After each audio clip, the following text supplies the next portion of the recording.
Then came the beginning of wonders on Blood Isle. We buried Tor in the long meadow in a man some way from the others, though with proper rites, because his was royal blood after all. There was a short silence then, a short silence of days in which a fresh snow fell, quickly hiding the bare earth and stones of Tor's grave, and it felt as if we'd been blessed. Blessed because we could breathe again, put the blood behind us, and breathe again, blessed. But we were not blessed, and the blood was yet to come. I do not remember what happened first, whether it was a dog or a cow. No, I do remember now. Strange how walking the journey once more brings back both shade and detail. One day someone came to the great longhouse, holding the carcass of a dog. It went mad, they said. It went mad and began to claw at the cattle. I had to break its back with a spade before it would stop.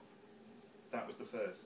The day after, the cattle began to give a great lowing, a terrible moaning, an awful sound, as when they give birth, though the calf moon was still long away, across the other side of the darkness of winter. The sound rose and fell all day, until we went into the meadows and saw that the cows were all in the fold, the winter fold, nearest to which was Tor's grave. My father spoke. He raised a hand to a cowherd, a young boy. Manny, he said, take them, put them in another fold, that one yonder. Do it now. Manny did as he was bid, and was almost trampled by the cows as they stamped their way from one fold to the other.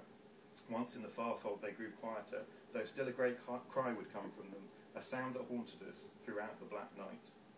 In the morning came the first of the blood.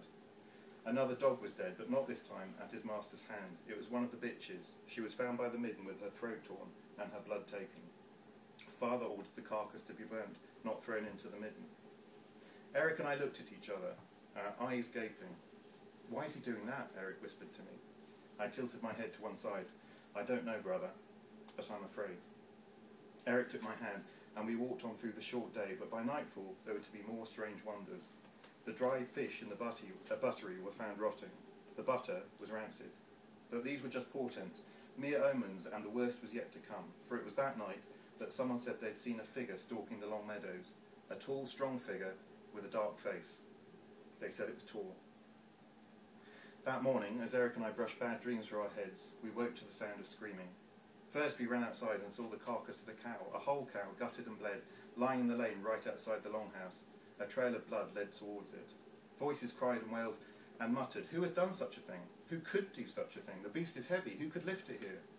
Then another scream, look! Oh, look! Everyone gathered then at the side of the longhouse, upon which were written words. They were shaky, tall and crazed, and they were written in the blood of the slaughtered cow. What does it say? Someone asked, someone without letters. But no one dared speak it aloud. It was too awful, and yet Eric and I knew the words, for we had letters. I want my children. That was all. Thank you very much.